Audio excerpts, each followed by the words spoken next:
Today, we're diving into Andrew Bunny Huang's fantastic book, Hacking the Xbox. Now, this isn't just some dry technical manual. No, this is a story. It's a story about curiosity, about control, and about that deep down drive to really understand the technology we use every single day. This one quote really says it all. It perfectly frames hacking not as something malicious, but as an adventure. It's that thrill of opening up a black box, not to break it, but just to see what makes it tick. It's all about exploration. So you have to ask, why the Xbox? I mean, back in the early 2000s, there were plenty of devices out there. What was it about Microsoft's very first console that made it such an irresistible challenge for the hacking community? Well, the business model at the time was fascinating. Console makers would often sell the hardware itself at a loss. They were literally losing money on every box they sold. The real money came from controlling the software. Every single game sold had to pay a royalty back to the company.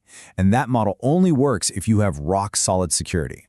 And this comparison right here, this is the key. This reveals the Xbox's biggest vulnerability. See, unlike its competitors who were using all this weird custom hardware, Microsoft built the Xbox using standard PC parts. For hackers, this was a massive advantage. The learning curve was way lower, and the knowledge base out there was huge. It was basically a personal computer locked in a fancy box, just begging to be set free. Okay, so we know why the Xbox was such a juicy target. Now let's get into the how. And the very first step was literally thinking inside the box, cracking it open to see what was in there. And here it is, the Xbox motherboard. To a hardware hacker, this wasn't some strange alien artifact. No, it was a familiar landscape. You can see the CPU, the GPU, the RAM, all the usual suspects. It was all laid out in a way that anyone who'd ever built a PC could start to understand. For Bunny, this whole process of reverse engineering was kind of a pastime.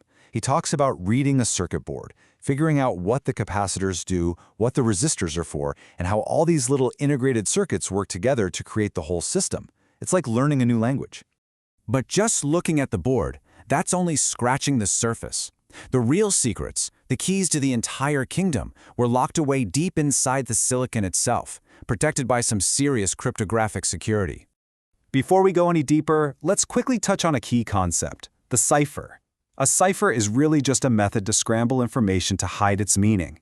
Think of it like a digital lock. But, as we're about to see, sometimes you don't have to break the lock, if you can just find a way to walk right around it. And this gets to the absolute core of the hack. A super strong digital lock is basically useless if you have physical access to the machine.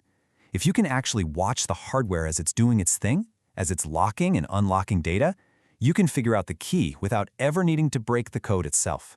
And observing the machine meant going to some pretty extreme lengths. We are talking about bathing computer chips in fuming hot acid. It's this incredibly dangerous process just to strip away the black plastic shell, exposing the bare silicone inside so you can analyze it under a microscope. It sounds almost alchemical, this quest to reveal the hardware's deepest secrets. And believe it or not, all that painstaking, dangerous work, it paid off.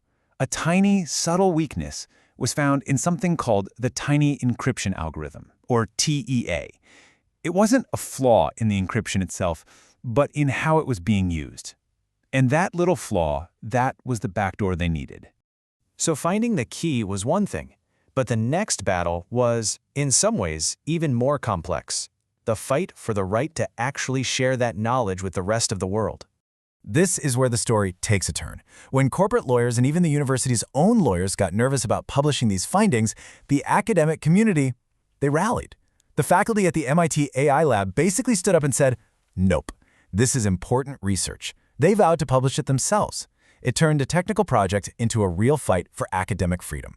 And this struggle didn't happen in a vacuum.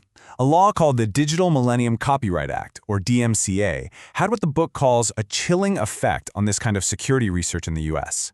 Suddenly, really smart engineers were afraid to explore these problems, which led to a brain drain as the most interesting work and the brightest minds moved over to Europe and Asia, where the laws were a bit more permissive.